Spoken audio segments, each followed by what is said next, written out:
This is the Children of Hurin, the Narnikin Hurin, by J.R.R. Tolkien.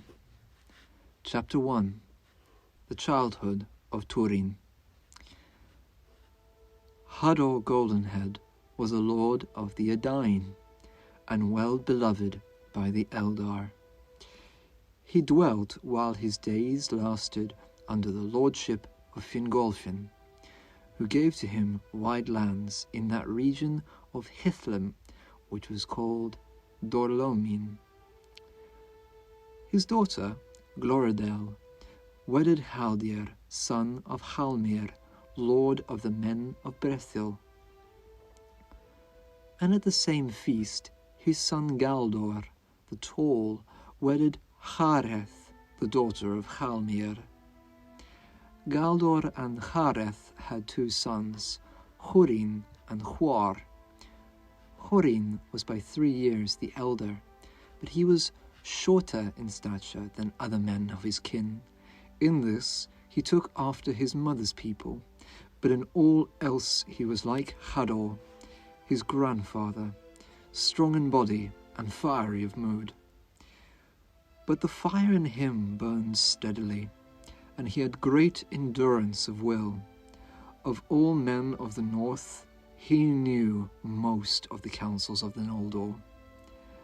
Huor, his brother, was tall, the tallest of all the Edain, save his own son Tuor only, and a swift runner, but if the race were long and hard, Hurin would be the first home, for he ran as strongly at the end of the course as at the beginning.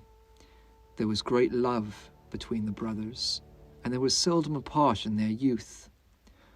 Hurin wedded Morwen, the daughter of Baragunt, son of Bregolas, of the house of Beor, and she was thus of close kin to Beren One Hand.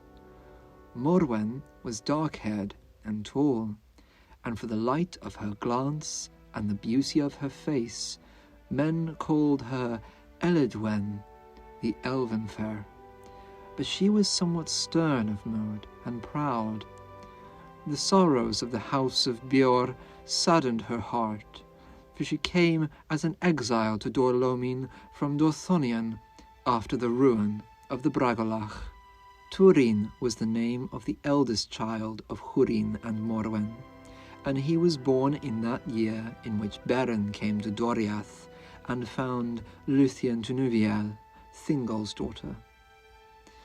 Morwen bore a daughter also to Hurin, and she was named Urwen, but she was called Lalaith, which is laughter, by all that knew her in her short life. Huor wedded Urian, the cousin of Morwen. She was the daughter of Belagunt, son of Bregolas. By hard fate was she born into such days, for she was gentle of heart, and loved neither hunting nor war. Her love was given to trees, and to the flowers of the wild, and she was a singer and a maker of song.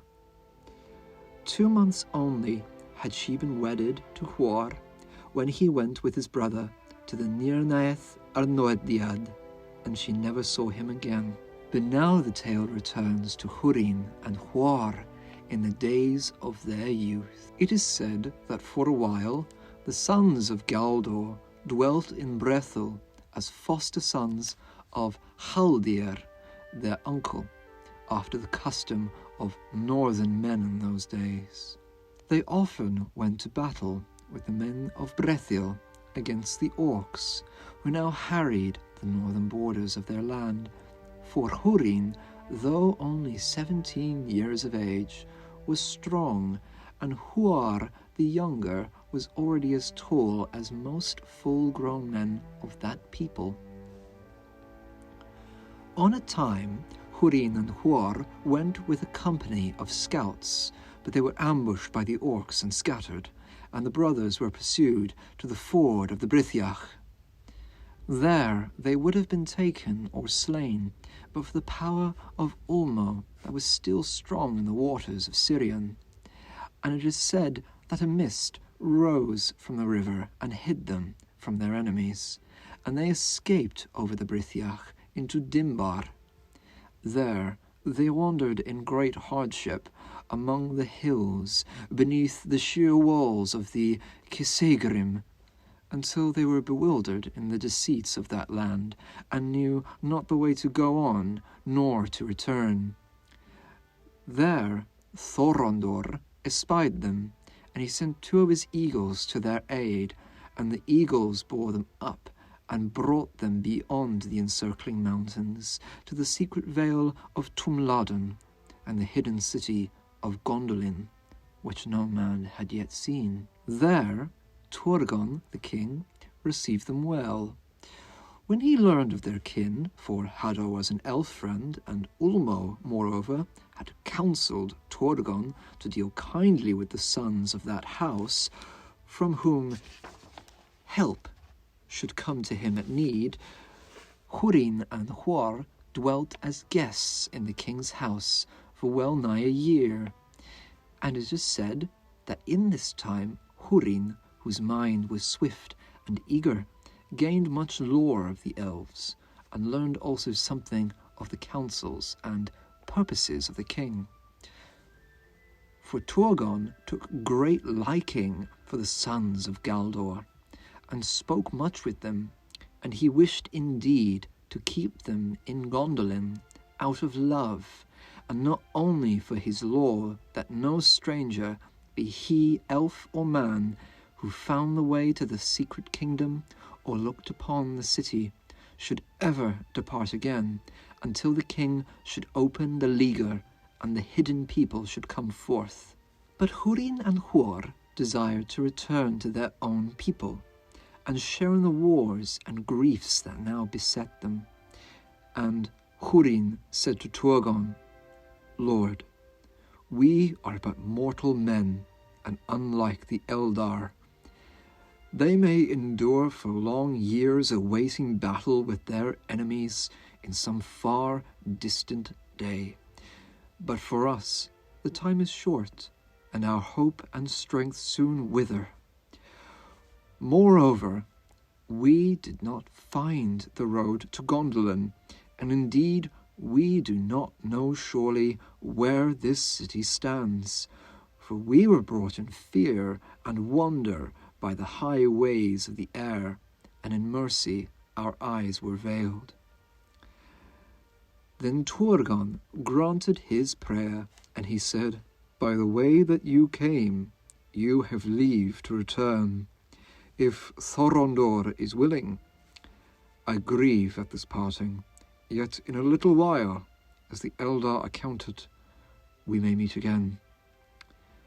But Maeglin, the king's sister's son, who was mighty in Gondolin, grieved not at all at their going, though he begrudged them the favour of the king, for he had no love for any of the kindred of men, and he said to Hurin, "The king's grace is greater than you know, and some might wonder wherefore the strict law is abated for 2 knave children of men.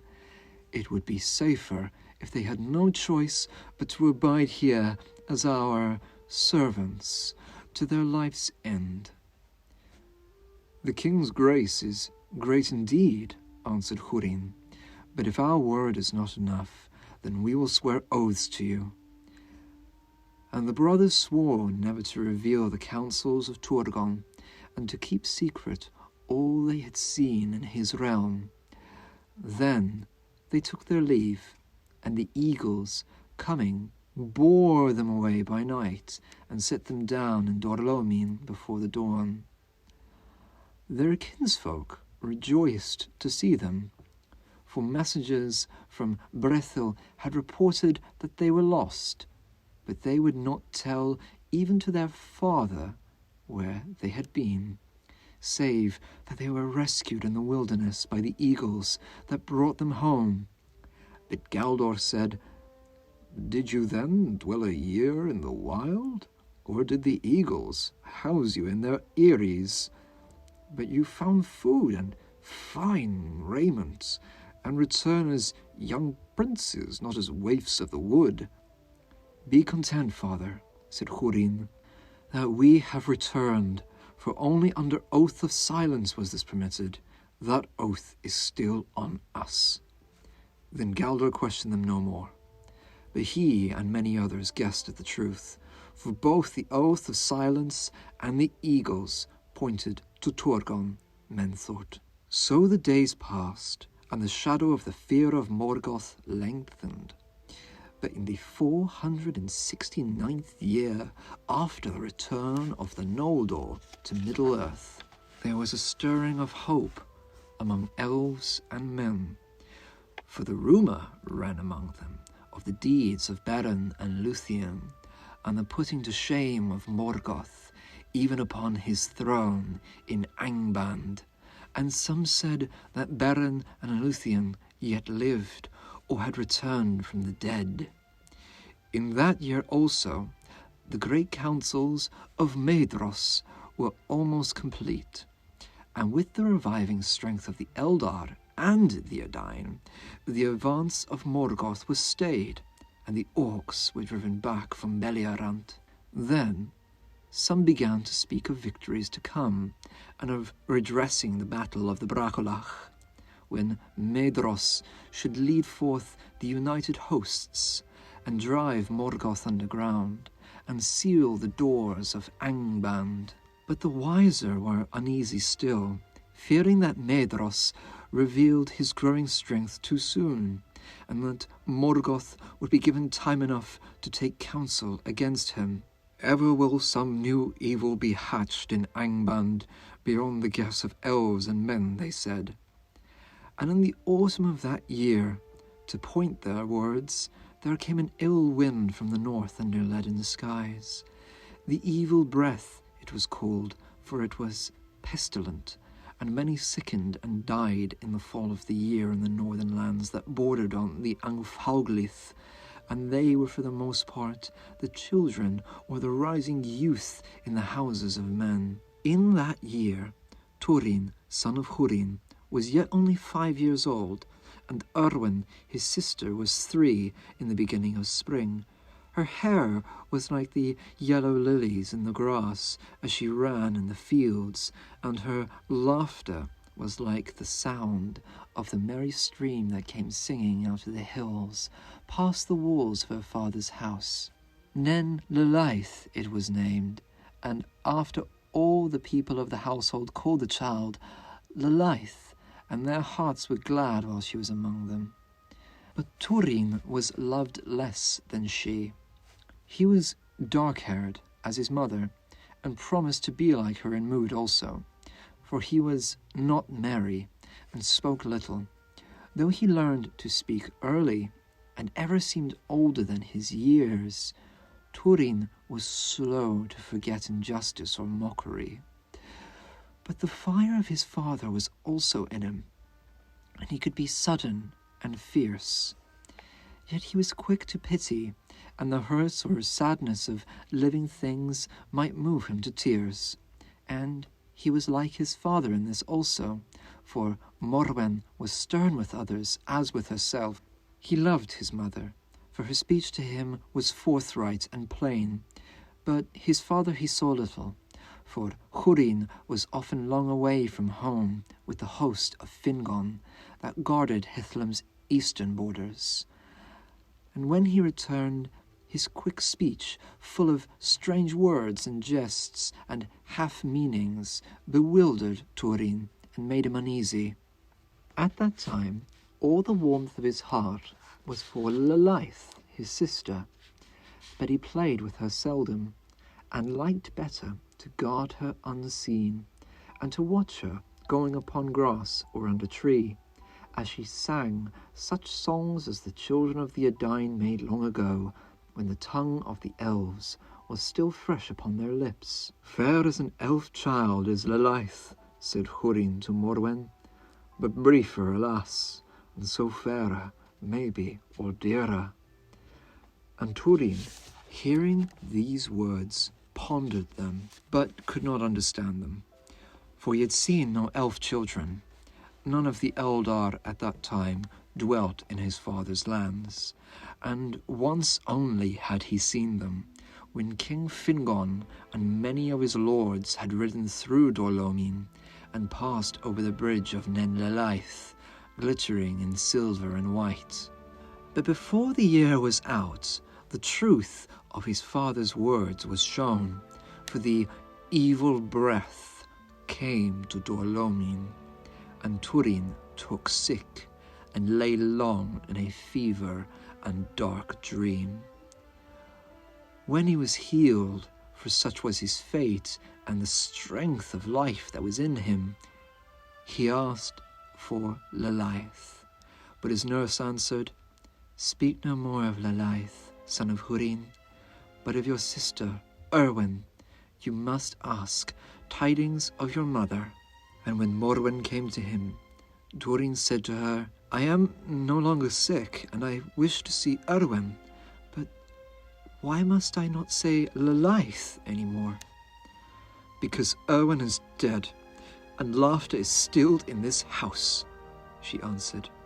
"But you live, son of Morwen, and so does the enemy who has done this to us." She did not seek to comfort him any more than herself, for she met her grief in silence and coldness of heart.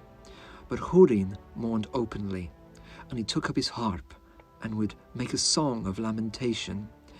But he could not, and he broke his harp, and going out he lifted up his hand towards the north, crying, "Mara of Middle-earth, would that I might see you face to face, and mar you as my lord Fingolfin did."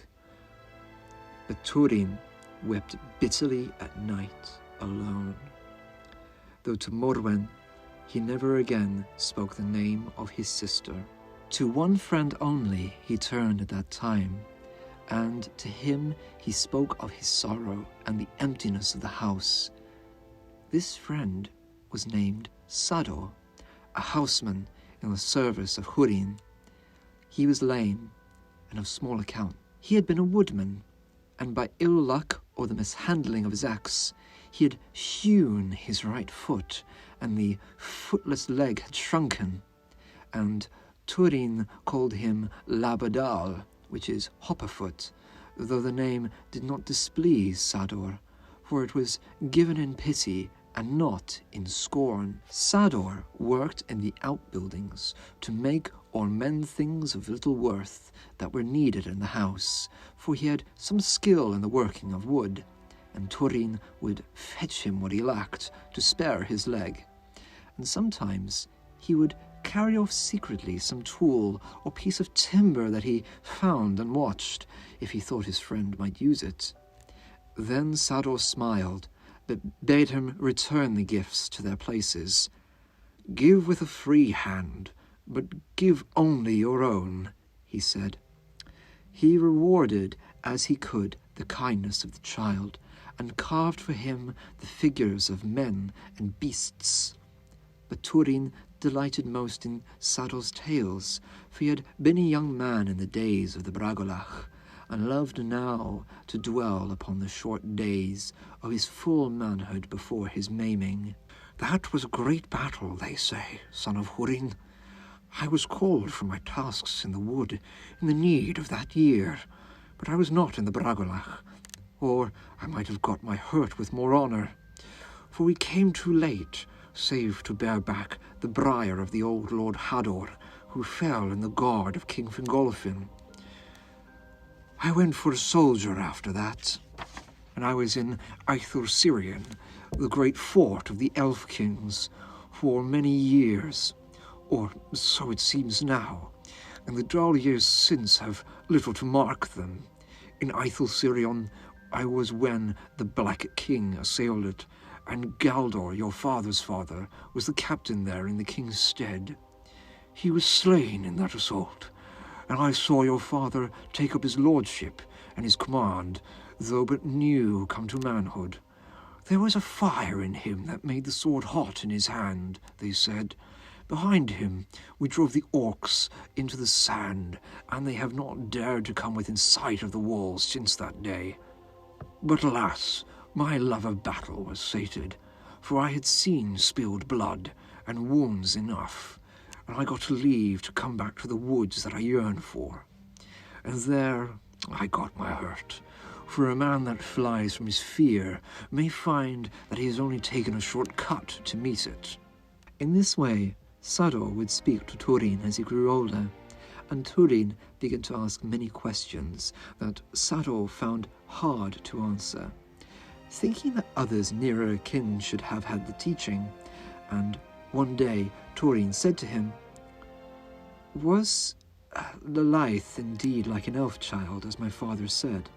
And what did he mean when he said that she was briefer?" "Very like," said Sador. "For in their first youth the children of men and elves seem close akin, but the children of men grow more swiftly, and their youth passes soon. Such is our fate." Then Turin asked him, "What is fate?" "As to the fate of men," said Sador, "you must ask those that are wiser than Labadal. But as all can see, we weary soon and die, and by mischance many meet death even sooner. But the elves do not weary, and they do not die save by great hurt. From wounds and griefs that would slay men, they may be healed, and even when their bodies are marred, they return again, some say. It is not so with us." "Then Lalaith will not come back?" said Turin. "Where has she gone?" "She will not come back," said Sador. "But where she has gone, no man knows, or I do not." "Has it always been so? Or do we suffer some curse of the wicked king, perhaps, like the evil breath?" "I do not know.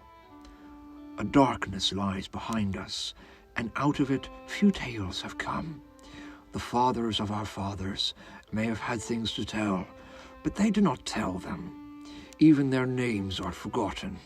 The mountains stand between us, and the life that came from flying from no man knows no what." "Were they afraid?" said Turin. "It may be," said Sador. "It may be that we fled from the fear of the dark, only to find it here before us, and nowhere else to fly but to the sea."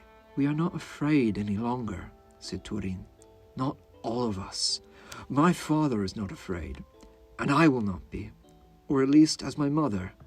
I will be afraid and not show it." It seemed then to Sador that Turin's eyes were not the eyes of a child, and he thought, "Grief is a home to a hard mind." But aloud he said, "Son of Hurin and Morwen, how it will be with your heart, Labadal cannot guess, but seldom and to few will you show what is in it." Then Turin said, "Perhaps it is better not to tell what you wish if you cannot have it. But I wish, Labadal, that I were one of the Eldar. Then Lalaith might come back, and I should still be here, even if she were long away. I shall go as a soldier with an elf king as soon as I am able, as you did, Labadal." "You may learn much of them," said Sador. And he sighed. "They are a fair folk and wonderful, and they have a power over the hearts of men.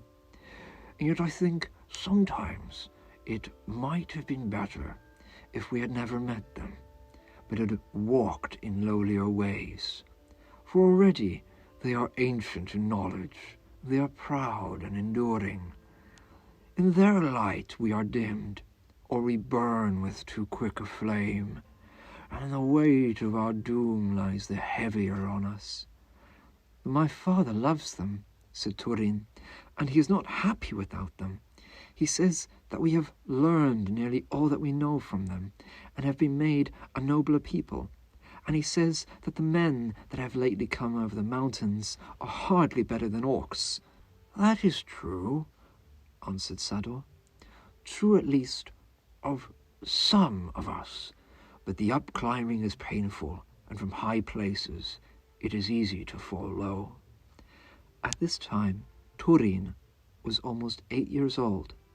In the month of Gweron, in the reckoning of the Edain, in the year that cannot be forgotten, already there were rumours among his elders of a great mustering and gathering of arms, of which Turin heard nothing, though he marked that his father often looked steadfastly at him, as a man might look at something dear that he must part from. Now Hurin, knowing her courage and her guarded tongue, often spoke with Morwen of the designs of the elven kings, and of what might befall if they went well or ill. His heart was high with hope, and he had little fear for the outcome of the battle, for it did not seem to him that any strength in Middle-earth could overthrow the might and splendour of the Eldar. "They have seen the light in the west," he said, "and in the end darkness must flee from their faces." Morwen did not gainsay him, for in Hurin's company the hopeful ever seemed the more likely. But there was knowledge of elven lore in her kindred also, and to herself she said, "And yet did they not leave the light, and are they not now shut out from it? It may be that the lords of the west have put them out of their thought. And how then can even the elder children overcome one of the powers?" No shadow of such doubt seemed to lie on Hurin Thalion. Yet one morning in the spring of that year he awoke heavy, as after unquiet sleep, and a cloud lay on his brightness that day. And in the evening he said suddenly, "When I am summoned, Morwen Elidwen, I shall leave in your keeping the heir of the house of Hador. The lives of men are short, and in them there are many ill chances, even in time of peace." "That has ever been so," she answered. "But what lies under your words?" "Prudence, not doubt," said Hurin. Yet he looked troubled. "But one who looks forward must see this, that things will not remain as they were. This will be a great throw, and one side must fall lower than it now stands. If it be the elven kings that fall, then it must go evilly with the Edain, and we deal nearest to the enemy. This land might pass into his dominion, but if things do go ill, I will not say to you, 'Do not be afraid.' For you fear what should be feared, and that only, and fear does not dismay you. But I say, do not wait. I shall return to you as I may, but do not wait. Go as swiftly as you can. If I live, I shall follow, and I shall find you, though I have to search through all Beleriand." "Beleriand is a wide and houseless for exiles," said Morwen. "Whither should I flee, with few or with many?" Then Hurin thought for a while in silence. "There is my mother's kin, in Brethil," he said. "That is some 30 leagues as the eagle flies." "If such an evil time should indeed come, what help would there be in men?" said Morwen. "The house of Beor has fallen. If the great house of Hador falls, in what holes shall the little folk of Lalaith creep?" "In such as they can find," said Hurin. "But do not doubt their valour, though they are few and unlearned. Where else is hope?" "You do not speak of Gondolin," said Morwen. "No, for that name has never passed my lips," said Hurin. "Yet the word is true that you have heard. I have been there, but I tell you now truly, as I have told no other, and will not, I do not know where it stands." "But you guess, and guess near, I think," said Morwen. "It may be so," said Hurin, "but unless Turgon himself released me from my oath, I cannot tell that guess, even to you, and therefore your search would be in vain. But were I to speak, to my shame, you would at best but come at a shut gate, for unless Turgon comes out to war, and of that no word has been heard, and it is not hoped, no one will come in."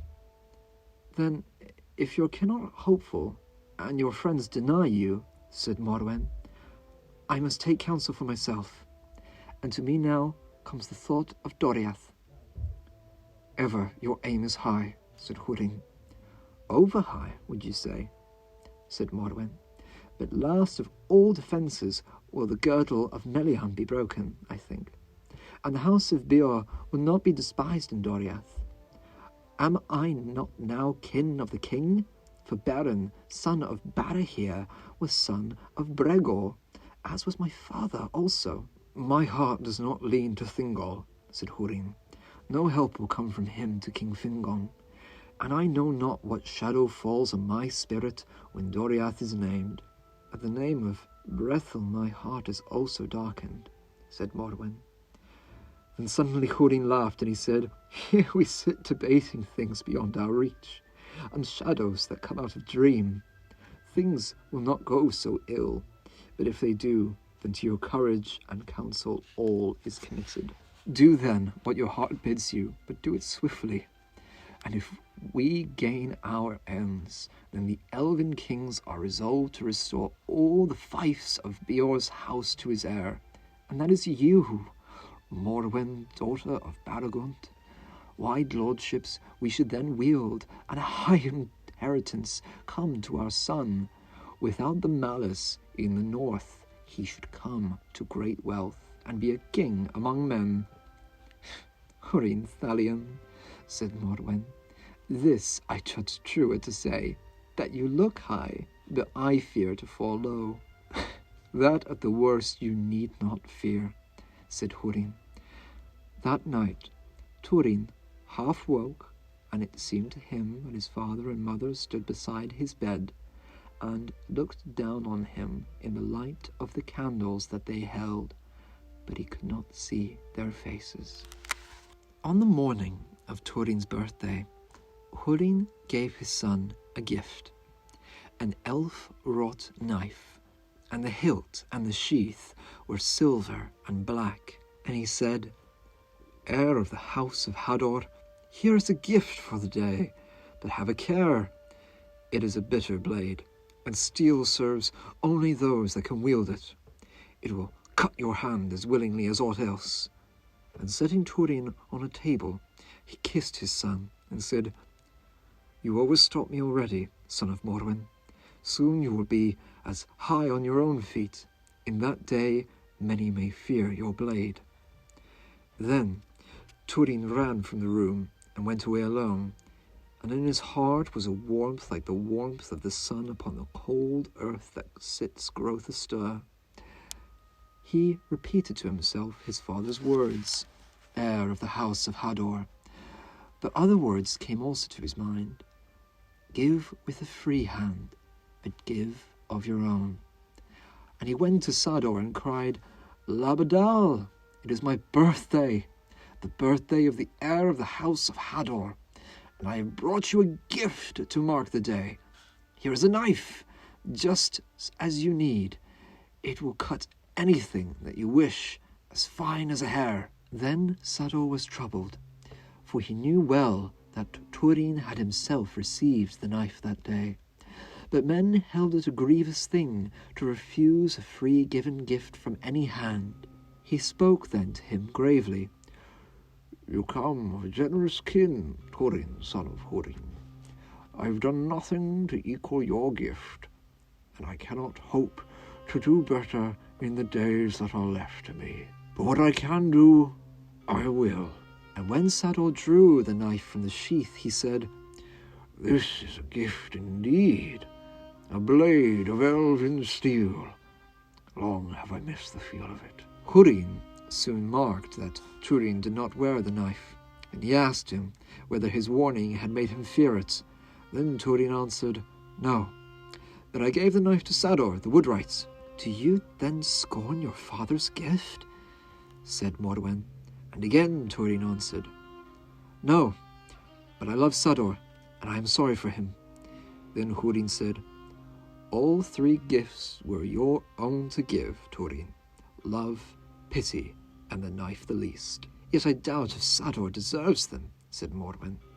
He is self-maimed by his own want of skill, and he is slow with his tasks, for he spends much time on trifles and bidden. Give him pity none the less, said Hurin. An honest hand and a true heart make you amiss, and the harm may be harder to bear than the work of a foe. "But you must wait now for another blade," said Morwen. "Thus the gift shall be a true gift, and at your own cost." Nonetheless, Turin marked that Sador was treated more kindly thereafter, and was set now to the making of a great chair for the lord to sit on in his hall. There came a bright morning in the month of Lothron, when Turin was roused by sudden trumpets, and running to the doors, he saw in the court a great press of men on foot and on horse, and all fully armed as for war. There also stood Hurin, and he spoke to the men and gave commands, and Turin learned that they were setting out that day for Barad Ithil. These were Hurin's guards and household men, but all the men of his land that could be spared were summoned. Some had gone already with Huor, his father's brother, and many others would join the lord of Dolomin on the road and go behind his banner to the great muster of the king. Then Morwen bade farewell to Hurin without tears, and she said, "I will guard what you leave in my keeping, both what is and what shall be." And Hurin answered her, "Farewell, lady of Dolomin. We ride now with greater hope than ever we have known before. Let us think that at this midwinter the feast shall be merrier than in all our years yet, with a fearless spring to follow after." Then he lifted Turin to his shoulder and cried to his men, "Let the heir of the house of Hador see the light of your swords." And then the sun glittered on 50 blades as they leapt forth, and the court rang with the battle cry of the Edain of the north, "Lacho Chalad, Dragomorn, flame, light, flee, night." Then at last Hurin sprang into his saddle, and his golden banner was unfurled, and the trumpets sang again in the morning. And thus Hurin Thalion rode away to the Nirnaeth Anordiad. But Morwen and Turin stood still by the doors, until far away they heard the faint call of a single horn on the wind. Hurin had passed over the shoulder of the hill, beyond which he could see his house no more.